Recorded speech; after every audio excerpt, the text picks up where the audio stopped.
Alors cette petite pause m'a fait un bien fou, je vous l'avoue, et je vous reviens pour vous parler dans cette vidéo des dramas que j'ai visionnés pendant cette période de break.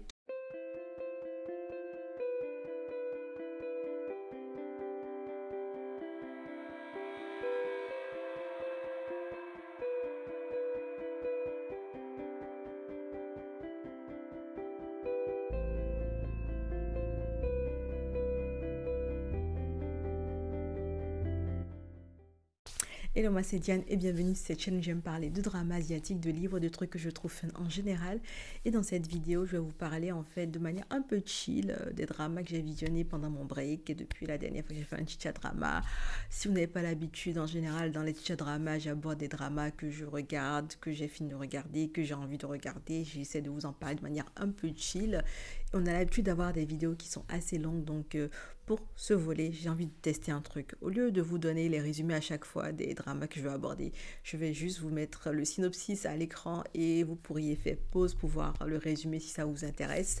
Comme ça, je perdrai moins de temps à essayer de vous parler de l'histoire en général parce que j'aime bien extrapoler et en général, ça allonge la vidéo pour rien, ou je sais pas, voilà. Je me dis, je vais tester quand même où je ne détaille pas le synopsis, je vous le mets juste à l'écran et on verra bien comment on arrive à gérer le timing. Et puis, je pense qu'on a tout ce qu'il faut pour commencer cette vidéo. N'hésitez pas à prendre un truc à grignoter, un truc à boire. Et puis, let's go pour le chicha drama. Va. Alors, du coup, je vais commencer par les dramas que j'ai fini de regarder. Et s'il me reste un peu de temps, je vais aborder ceux que je n'ai pas encore fini, qui sont en cours de visionnage. Et le premier drama que j'ai fini, c'est Bad Guy My Boss. C'est un BL thaïlandais de 12 épisodes de 47 minutes. Et je vous mets le synopsis de l'histoire à l'écran. Faites pause hein, si c'est trop vite et n'hésitez pas, voilà. Faites pause et puis regardez tranquillement le synopsis. Et alors, ce drama, c'est un BL thaïlandais auquel je ne m'attendais pas forcément. Je suis tombée dessus par hasard, j'ai commencé à le regarder, je me suis dit, why not, en fait. Les leads principaux ont l'air beaux et un peu fucked up aussi dans leur interaction, donc je me suis dit, on va aller voir où tout ça nous mène. Et malheureusement pour moi, en fait, j'ai perdu intérêt dans ce drama. Je suis allée jusqu'au bout, hein, mais j'ai perdu intérêt parce que le scénario était un peu olé olé et en fait, il y avait beaucoup de conneries qui se déroulaient dans la manière dont l'histoire était racontée. Il y avait beaucoup d'éléments qui n'avaient pas de raison d'être, mais qui étaient juste glissés là pour étirer le drama, selon moi. Ils auraient dû faire 8 épisodes, ça suffisait amplement pour ce qu'ils essayaient de raconter comme histoire en vrai. Donc pas besoin de 12 épisodes plus pour raconter une histoire de romance entre un secrétaire et son boss, surtout qu'il n'y a pas de gros problèmes qu'ils vont traverser durant ces 12 épisodes, à part des problèmes qui se seraient créés eux-mêmes. Voilà. Ensuite, j'ai fini Blossom, qui est un drama chinois de 34 épisodes de 45 minutes. Et je pense bien que je vous ai saoulé avec Blossom au niveau des vidéos short et tout ça. C'est un drama que j'ai vu et que j'ai beaucoup aimé. Je vous mets le synopsis à l'écran. Et ce que moi j'aime beaucoup dans Blossom, c'est l'histoire qui nous est racontée, cette affaire de renaissance des personnes à qui on donne une deuxième chance de revivre leur vie et qui vont essayer de faire des choix différents. Et honnêtement, ça se passe super bien. Les leads principaux ont une alchimie de malade. J'ai adoré Blossom. Je vous en ai parlé en long et en large dans mes top visionnages drama de 2024. Donc, si vous voulez plus d'éléments sur Blossom, n'hésitez pas à aller voir le top 10 des dramas que j'ai beaucoup aimé en 2024. Vraiment, il a une très bonne place dans ce top-là. Et à raison, en fait, on s'attache énormément aux personnages principaux, à la romance principale.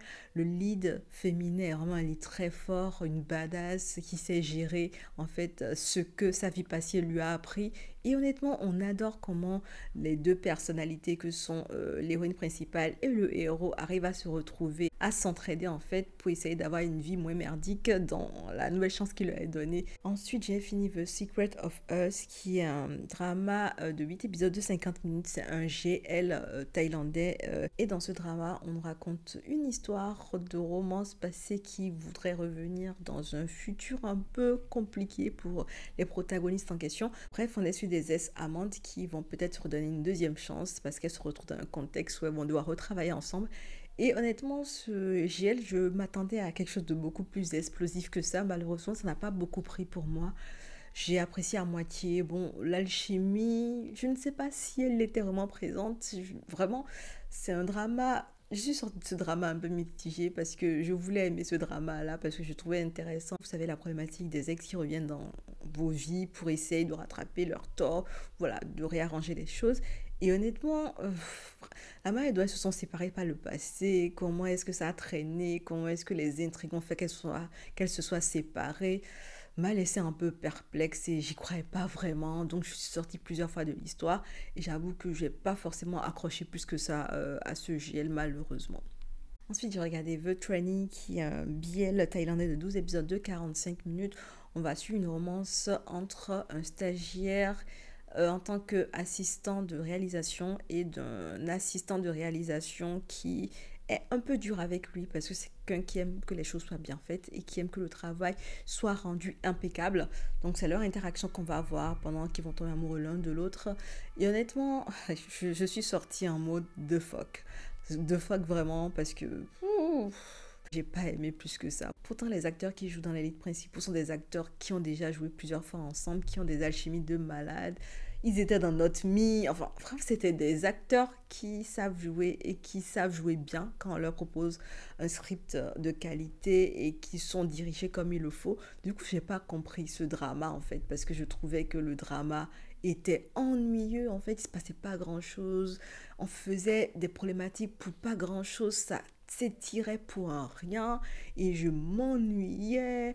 Après, vu qu'ils ont l'habitude, les acteurs, de jouer ensemble, tu sens qu'il y a une petite alchimie, mais c'est vite fait. On sent que l'histoire n'est pas si bien racontée que ça. On s'ennuie vraiment, je le répète, hein, moi je me suis vraiment beaucoup ennuyée. Ensuite, j'ai fini See Your Love, qui est un BL taïwanais de 13 épisodes de 25 minutes. Je vous ai dit, c'est ma phase BL. Et honnêtement, See Your Love est un drama que j'ai beaucoup apprécié pour le propos. On va être sur une histoire d'amour entre deux personnes qui vont se côtoyer parce que l'un sera un peu le garde-malade, va s'occuper de l'autre qui est alité.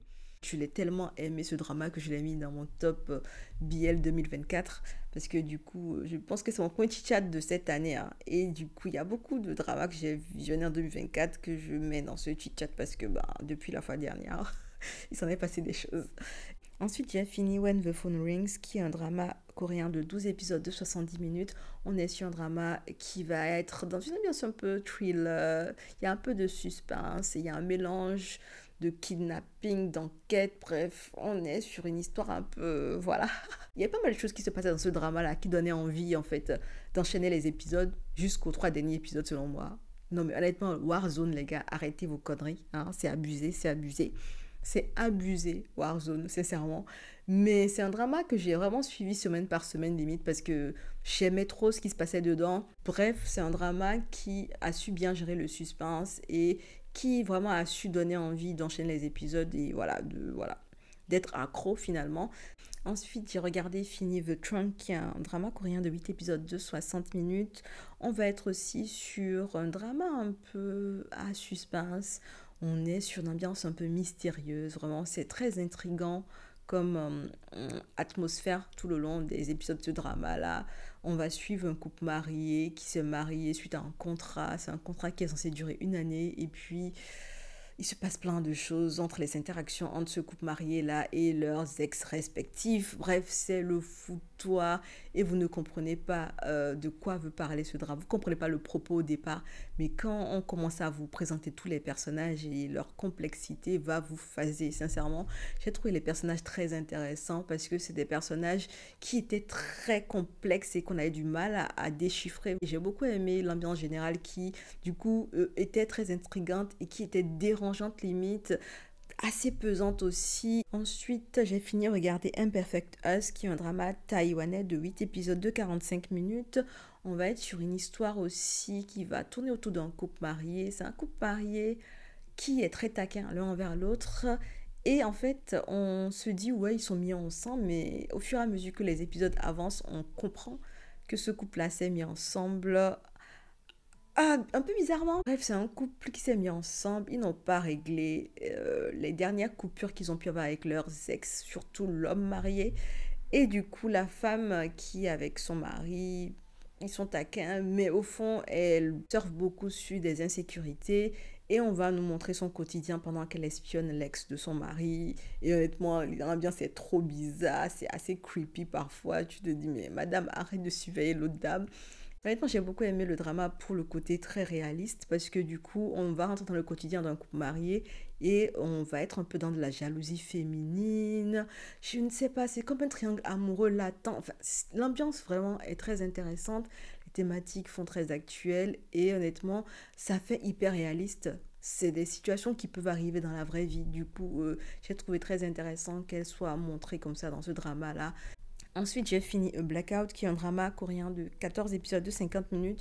On est sur un thriller pur. On va suivre l'histoire d'une erreur judiciaire. Un jeune lycéen qui était en passe de rentrer dans une grande université, d'avoir une belle carrière, est accusé à tort d'un meurtre. Il va être condamné, il va passer 10 années en prison et à sa sortie de prison, il revient dans sa ville où tout s'est passé. C'est un thriller qui est bien exécuté. Honnêtement, on ne lâche pas le drama jusqu'au bout. J'ai adoré tous les épisodes que je regardais. Il y avait toutes des informations qui galvanisaient l'histoire et qui donnaient envie d'enchaîner, et qui donnaient envie de comprendre le pourquoi du comment. Honnêtement, le village slash la ville où l'histoire se passe, c'est une ville qui est vraiment, vraiment pourri, c'est un truc de fou. Alors, j'ai regardé et fini également Queen Woo, qui est un drama coréen de 8 épisodes de 55 minutes. On est sur un drama historique qui va raconter l'histoire d'une reine qui va essayer de trouver quelqu'un pour prendre le trône de son défunt mari. Parce que si elle ne prend pas quelqu'un qui est à sa solde, elle risque de se faire. Et du coup, on la voit pendant qu'elle voilà, elle part à la recherche de son futur mari pour prendre le trône et qu'elle essaie d'asseoir sa position. Et honnêtement, j'ai entendu parler de ce drama parce qu'il avait créé un tollé, parce qu'il y avait plein de scènes un peu explicites et tout ça. En fait, je comprends pas la hype de ce drama, à dire vrai. L'histoire, elle est pas si intéressante que ça. Je m'ennuyais vraiment la plupart du temps. C'est-à-dire que je trouvais que tout était lent, tout traînait, ça n'avançait pas rapidement. Elle n'avançait pas les dés rapidement, elle ne réfléchissait pas rapidement, elle ne prenait pas les décisions rapidement. Donc je trouvais que tout était lent. Et je me disais, mais j'espère qu'ils vont pouvoir finir et qu'on va voir qui va asseoir sur le trône. Sauf que, à la fin de l'épisode 8, je comprends qu'en vrai, en fait, on n'a même pas fini l'histoire. C'est juste une première partie de l'histoire. Donc il y aura une saison 2 ou une suite possible parce que l'histoire n'est pas encore terminée. Je me dis, je pense pas que je serai là pour la suite. J'ai regardé et fini également Love in the Big City, qui est un biel coréen de 8 épisodes de 50 minutes. Et dedans, on va suivre l'histoire d'un jeune homme homosexuel qui vit à Séoul. On va voir ses amours, comment elles se font et se défont. Et on va voir ses interactions avec ses amis à Séoul, la grande ville. Et le drama a le mérite quand même de montrer une réalité plutôt réaliste de ce que peut être la recherche du grand amour dans une grande ville. Et le personnage principal qu'on va suivre est un personnage auquel on peut s'attacher comme on peut ne pas s'attacher. Parce que c'est un personnage qui n'est pas très gentil, à dire vrai. C'est quelqu'un qui a été blessé par le passé, on le comprend bien plus tard, et qui n'est pas forcément là pour être très gentil avec tout le monde.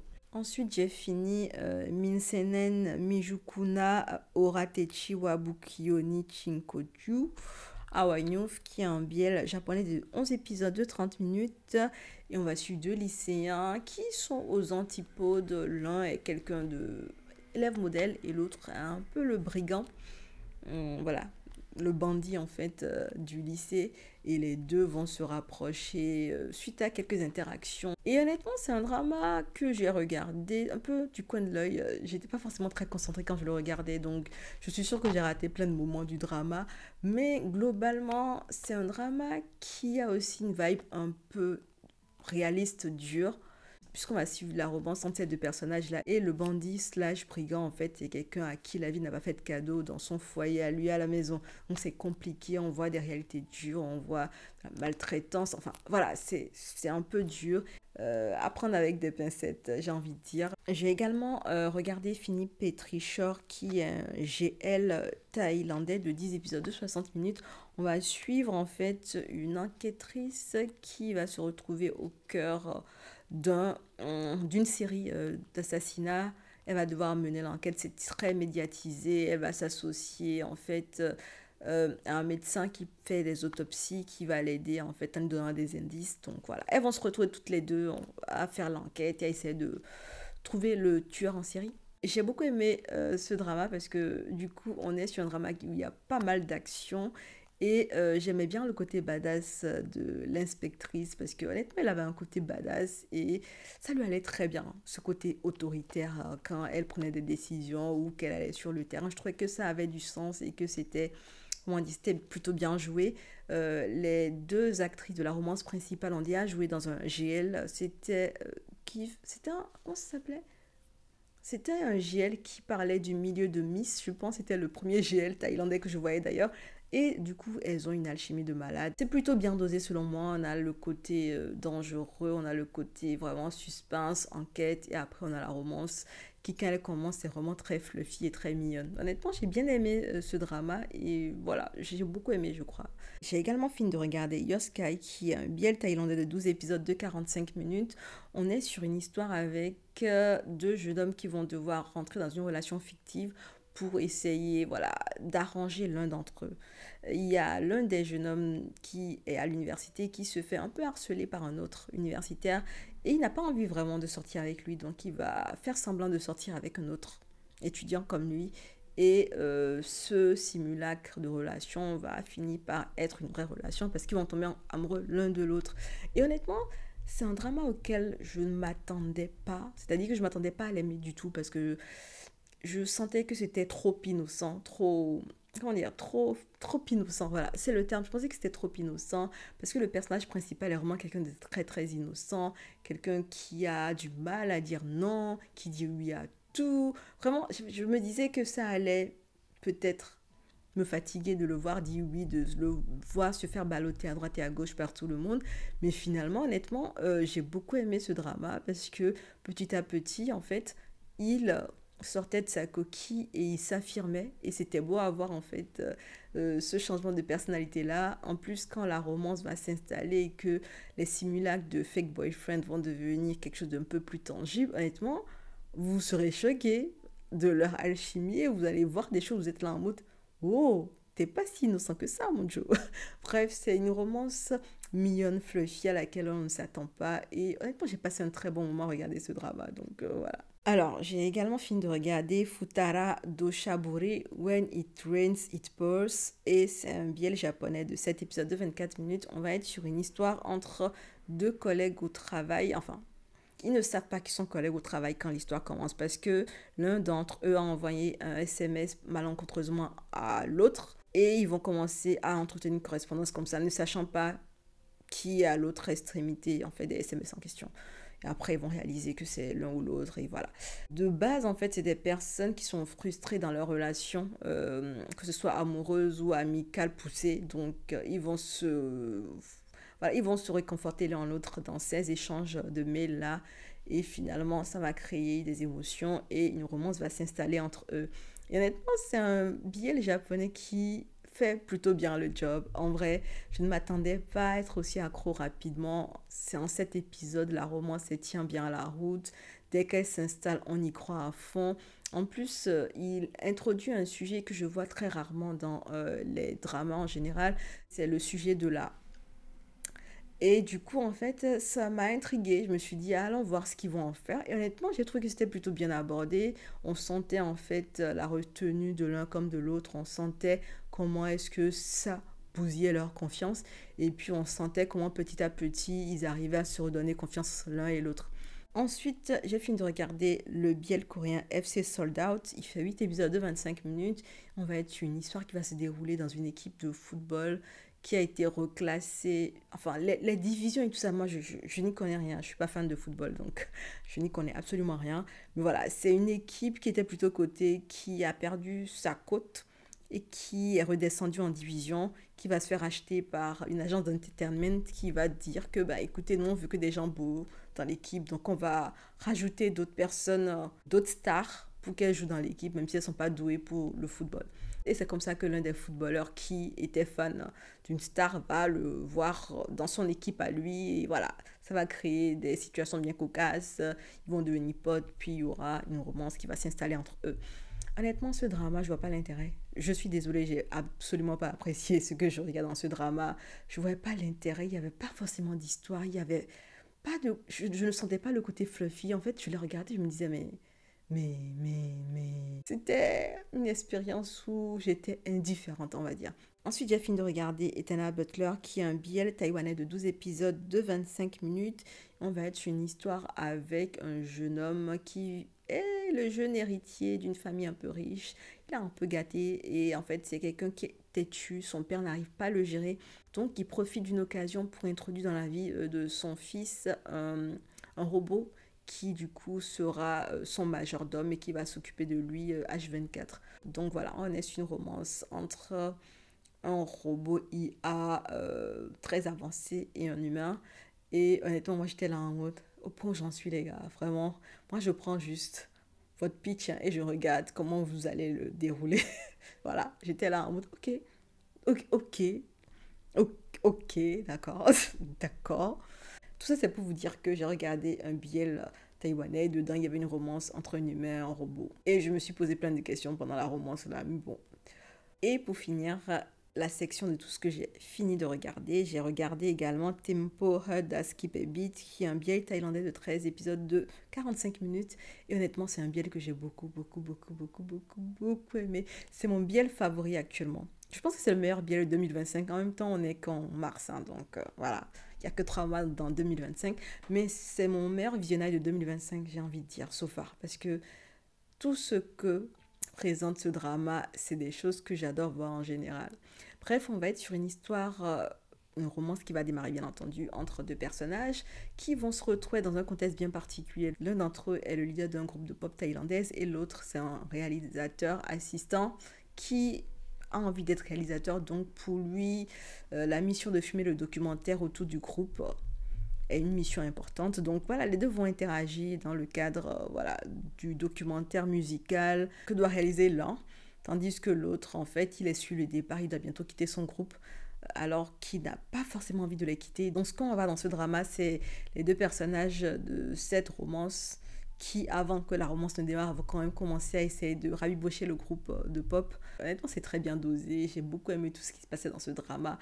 C'est un drama qui fait fluffy. En fait, il n'y a pas de fausse note dans chaque épisode de ce drama. Il y a des moments qui sont trop mignons, des moments que vous avez peut-être déjà vécu. Vous savez, juste avant qu'on ne confirme une relation, les moments de flirt un peu légers où vous vous laissez guider par vos émotions.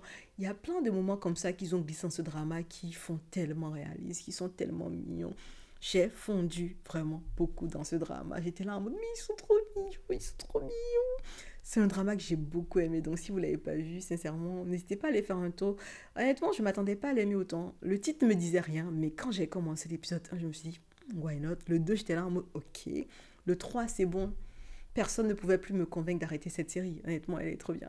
Bref, si vous cherchez un bon BL thaïlandais, vraiment, essayez Tempo Hud Skip a Beat. C'est vraiment très bien. En plus, on parle de musique parce que voilà, on suit un groupe de pop quand même. Et cela va conclure tout ce que j'ai fini. Je pense que la vidéo est déjà assez longue, sinon je vous aurais glissé ce que je regarde actuellement. Logiquement, je regarde tous ces dramas-là, donc je vais vous en parler sûrement la prochaine fois quand je présenterai le prochain Chicha drama. Merci d'être resté jusqu'au bout de cette vidéo, j'espère qu'elle n'est pas trop longue. N'hésitez pas à me glisser en commentaire ce que vous regardez actuellement. Pour ma part, j'ai fini cette vidéo, donc on se dit à bientôt dans une prochaine vidéo. Et en attendant, prenez soin de vous. Ciao!